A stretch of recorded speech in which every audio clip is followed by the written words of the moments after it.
r/nosleep. Posted by you/horror_writer_1717. I'm a truck driver and roadkill can be much more dangerous than you think. Cowering in the fetal position in the back of my destroyed delivery truck, waiting to die a gruesome, horrible death isn't exactly the way I saw this day ending when I woke up this morning. Driving for hours on end can do strange things to your mind. My route was so remote it was tough to finish in 8 hours. There was a garage that ordered car parts frequently that was 3 hours away from our home base. Just driving straight there and back, with no traffic issues, usually took the entire shift. There were a few other garages that ordered occasionally on this route as well. You know how when you're really focused on listening to a song or when you're thinking about something and really concentrating on it, everything else seems to disappear and you go into autopilot mode? You're still technically driving the truck, but only by reflex. The route was a 2-lane road that passed right through a state forest and animals could be a problem. You had to be attentive when you drove or you would end up with a deer as a hood ornament if you were lucky. I'd heard stories of drivers hitting bears and that's something I had zero interest in experiencing firsthand. I suggested we mount a huge metal barrier on the front of the truck like a cow catcher on old steam trains. My boss was less than amused. So you can see how going into autopilot mode would be quite undesirable and even dangerous. And yet here I was, driving through a forest, eyes unfocused, listening to music, barely conscious of my surroundings. Hours of driving on a solitary road will do that. I didn't remember the last time I saw a car, even going the other way. For all I knew, the zombie apocalypse could have happened and I'd have no clue. Even the trees wouldn't be so bad if there were different kinds to break up the monotonous scenery. But there wasn't. It was just pine trees. Miles and miles of pine trees in perfectly straight rows. So, when something big and brown walked out in front of my truck, I didn't have the time or the presence of mind to slam on the brakes or swerve around it. I just hit it dead center, causing catastrophic and instant failure. The airbag exploded in my face, smacking me in the forehead and making visibility a problem. I always wondered how a giant exploding marshmallow was supposed to help things in the middle of an accident. I was barely able to maneuver the truck to the side of the road. I didn't have to worry about turning it off. The engine sputtered twice and died. I sat there, hands shaking, barely breathing, waiting for my mind to slow down enough to tell me what to do. All it was doing at the moment was showing me replays of the crash over and over. Like I really needed to see what I just experienced. Finally, I woke from my shock and stupor to a massive concave impression where the front of my truck used to be. I unbuckled and pushed the airbag aside before climbing out and walking to the front. It looked like some weird modern art. The bumper, grille, and hood were shoved back almost to the windshield. There was a large round space at the front where the radiator used to be. I got down on the ground and saw showers of liquid from several places. The antifreeze, oil, and gasoline merged together into one sickly sweet smell. I could see the river of my truck's precious fluids running to the side of the berm and into the grass. I continued around the side of the truck to finish my initial inspection.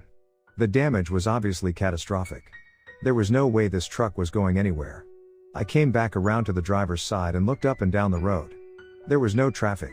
I had been driving on this road for over 2 hours and don't remember seeing another car.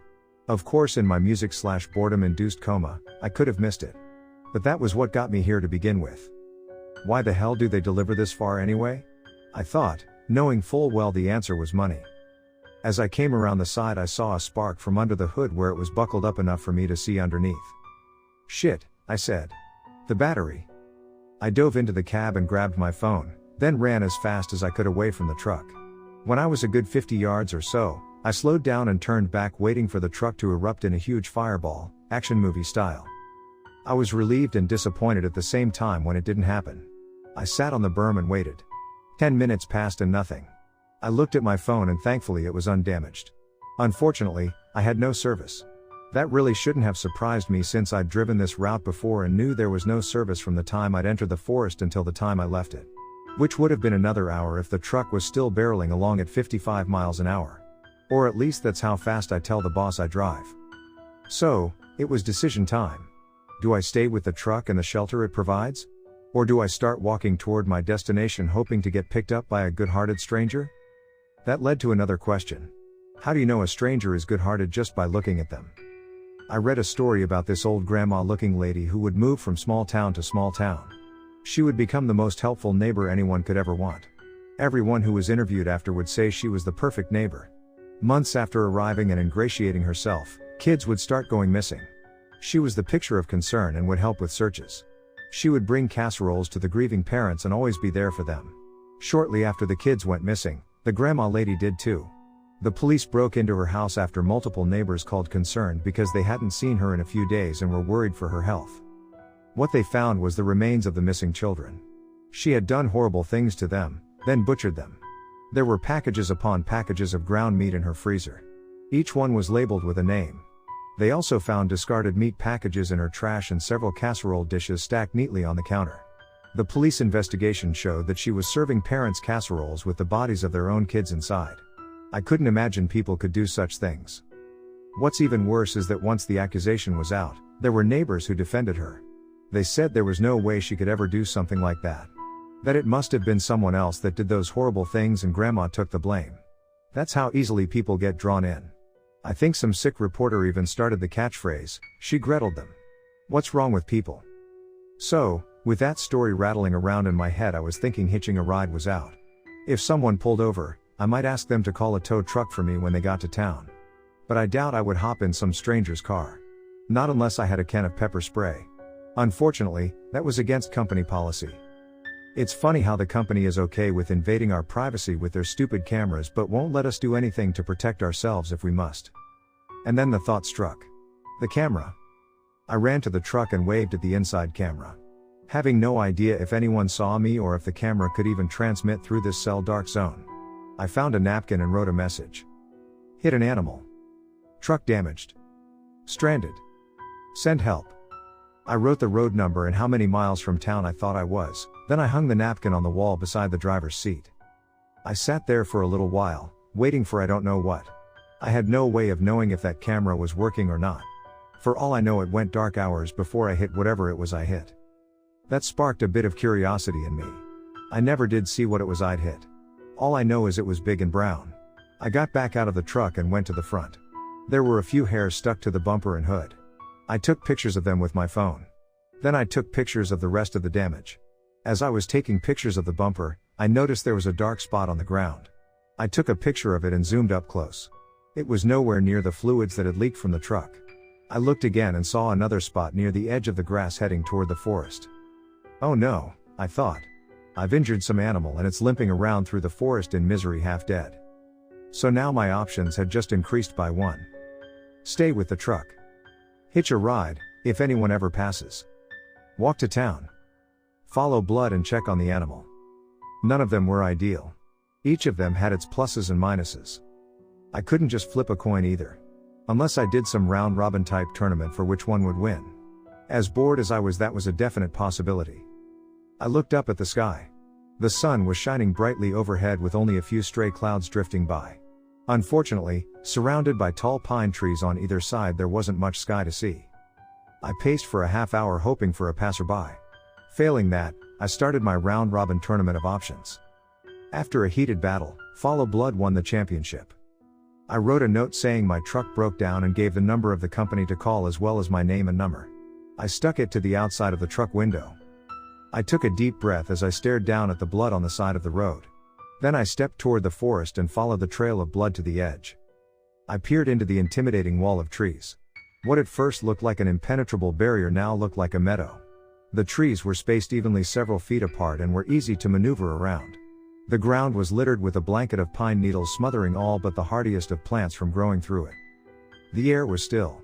The wind hadn't been blowing much out on the road. Under the canopy of trees it seemed totally still, almost stale. Even the sun had a hard time penetrating through the green giants that stood stalwart for untold years. They were massive. The trunks were easily 3 feet wide, some of them even bigger. I marveled as I looked up at the tops 100 feet in the air. For a moment I was so lost in awe that I almost forgot why I was there. I looked around and found the trail of blood. The blanket of pine needles made it easier and I didn't have to dig through brush losing the trail. I was surprised by how steady the drops were. It wasn't like the animal bled a lot at the point of impact and then it tapered off. The bleeding had remained the same the entire time. It was almost like a trail of breadcrumbs leading me to this injured creature. I hadn't really thought about what I would do once I found it. I suppose that would have to wait until then. Deeper and deeper, it led me into this forest. The trail had begun to zigzag. It would go straight slightly to the left for a few dozen feet, then lean toward the left for another dozen or so. I thought even though the trail zigged and zagged that it was still leading me basically straight away from the truck. For some reason that didn't bother me at the time. I suppose I was just in focus mode trying to discover how badly injured the animal was. To tell the truth, I was surprised it was even able to walk as hard as I hit it. Hitting most animals going 55 would kill them instantly. Why that fact didn't worry me at the time, I have no clue. I paused and looked around at the never-ending rows of trees. I noticed something ahead of me and took out my phone to take a picture. There was a tree maybe 50 feet away that had a strange bump on its trunk. None of the other trees had it, and it didn't seem to be a broken branch. The end was round with none of the sharp angles you'd expect from a break. I looked at the picture on my phone and zoomed up close. This bump had something else the other trees didn't have. Eyes. I slowly looked back up at the tree and the bump was gone. My blood froze in my veins. I looked at the picture again and saw the bump was around 8 feet up on the tree. Whatever it was big. As I looked again, the bump was back, only this time it was a few trees to the left and, more disturbingly, a few trees closer. I decided I'd had enough of playing tracker and started back toward the truck. I tried with every ounce of fortitude in me not to run. I just turned and started walking straight back the way I'd come. My mind was screaming to get the hell out of there, but I knew that running begs pursuit. I knew deep down if I ran it would catch me. That still didn't keep me from glancing back over my shoulder as I walked as quickly as I could while trying to look like I wasn't walking quickly. I couldn't see the edge of the forest or the road, but I was sure I was walking in the right direction, even though what little sky I could see had turned gray. With no sun to see, I had zero direction to follow. The light was growing dim even though I knew it was only early afternoon. When I glanced back, I could see the head popping out from behind a tree. Every time I looked it was a little bit closer. I glanced down at the ground and realized I could no longer see the trail of blood.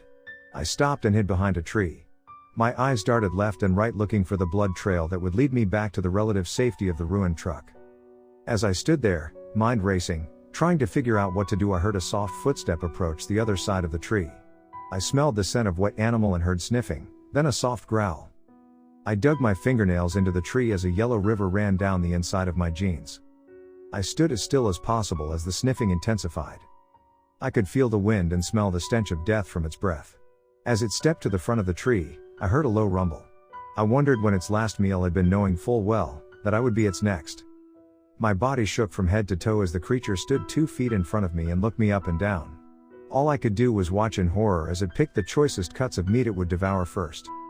I looked back at this thing, this monster whose name I would never utter even if by some miracle I made it out of here alive. To say the name invited ridicule and the potential of an involuntary visit to places like Sunnyside Mental Institute, depending on how vehemently you defend your sighting. It was easily 8 feet tall and covered in brown hair. Its eyes pierced into my soul, freezing me to the marrow. Its mouth was slightly open, and I could see the fangs inside. As my eyes went from top to bottom, I saw the claws at the end of its massive arms. When I got to its waist, I saw a dark spot that had congealed blood. I knew that was where I'd hit it. Seeing my eyes linger there, it let out a menacing growl. I knew my life was over. There was nothing I could do about it. It drew its massive arm back. I closed my eyes and waited for the inevitable. The sky exploded with light, followed by a boom and rumble that sounded like a bomb had gone off. It looked to the sky, and when it looked back, I was gone. I gave up on subtlety and ran with all my might. I ran like a man possessed. Like I was running for my life, which I knew I was. I was running blind. I had no idea which way the road or the truck was when I heard an engine sound to my left. I zeroed in on it and ran in that direction as I heard the truck driving away. The sky was dark enough that I could barely see the trees in front of me to avoid running into them. Another flash cut across the sky and lit up my path for a moment, then the thunder crashed just as loud as the last. The engine roared as it seemed to struggle, but I could hear it disappearing into the distance. I broke out of the trees so suddenly I nearly fell. I ran up to the road and my truck was gone. How could anyone have driven it away? Did they load it on a rollback and leave me for dead? As I stared at the road, I saw it in the distance. The truck was still there. I was behind it. I ran for it. As I got closer, I could see the back was open and the parts were gone. Someone must have taken them in their own truck and hurried away. I was more worried about staying alive now than some piece of human refuse who would take advantage of someone in need. I closed and latched the back of the truck as the rain pelted me. Then I ran around and jumped in the cab, locking the door. I had just taken a breath when the creature stood at my driver's side window, breathing hard and fogging it up. For an absurd moment, I felt like I was safe from it in the truck. That moment disappeared when it broke the glass and reached in for me. I dove into the space between the seats and climbed through the door that led into the cargo area. I slammed the door shut and backed as far away from it as possible. I could hear the cab being ripped to pieces as glass shattered and thumps resounded through the cargo area. And then it stopped. As much as the crashing terrified me, the silence was worse. At least when there's sound, even terrible sound, I knew where it was coming from. With silence, I had no idea. I sat curled up in the fetal position, leaning against the corner of the truck, hugging my knees, and waiting. The rain pounded on the roof, giving me a sense of ease and a sense of dread at the same time.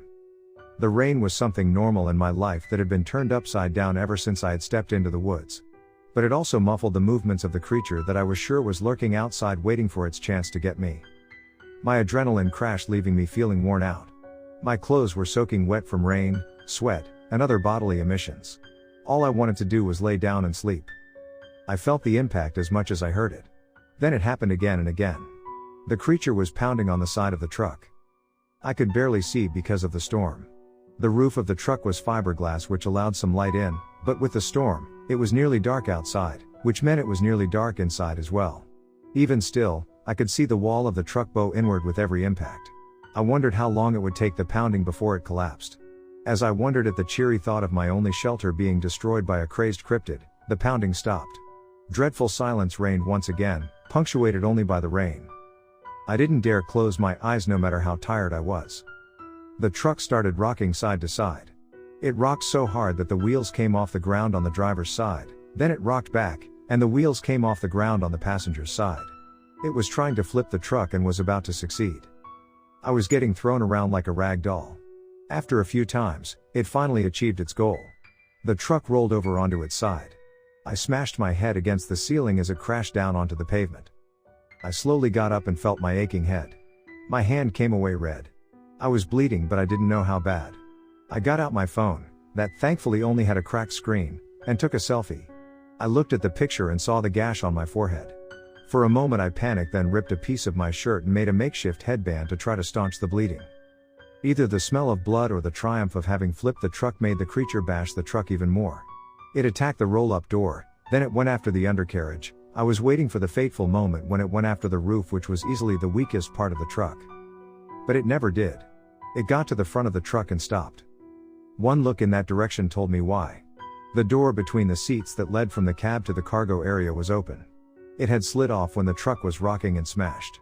I looked out straight into the eyes of the creature.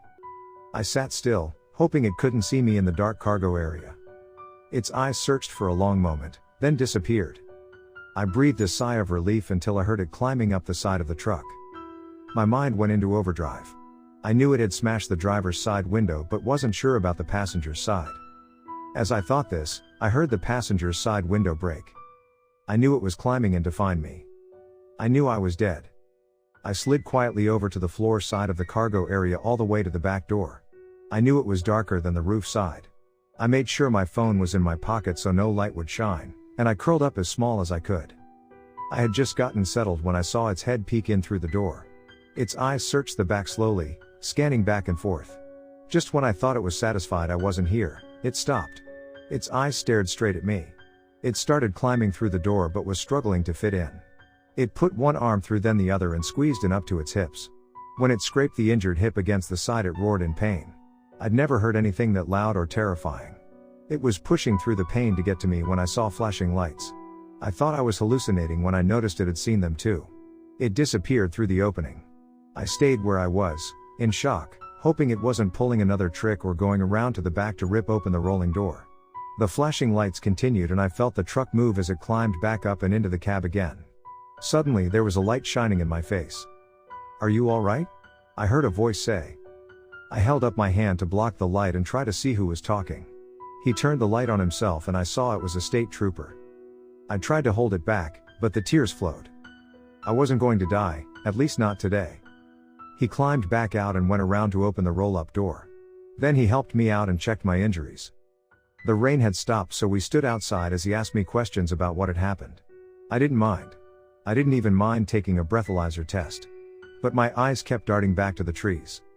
He asked if there was anything I needed out of the truck, but there wasn't one thing I could think of. He took one more look at the front of the truck. "So, you say you were going the speed limit?" he said. I nodded. He shook his head as we got in the cruiser. "I can't imagine what would do that much damage," he said. "Did you see what it was?" My mind replayed the last few hours of hell, and I remembered the name Sunnyside Mental Institute. "No," I said. "I didn't see a thing." I stared out the window into the woods while he prepared to leave and saw the creature. It was standing beside a tree just inside the tree line. Its fists were curled, and its fangs were bared. It glared at me with inhuman fury. For a moment I thought it would charge the car and rip me to shreds. As the trooper started the car and pulled away, the creature stepped out of the woods and watched us go. As he faded into the distance, I looked into the rearview mirror and it looked like a man standing beside the road, but I knew different. If you ever hit an animal in the middle of nowhere, don't pursue it. You never know when it might be pursuing you.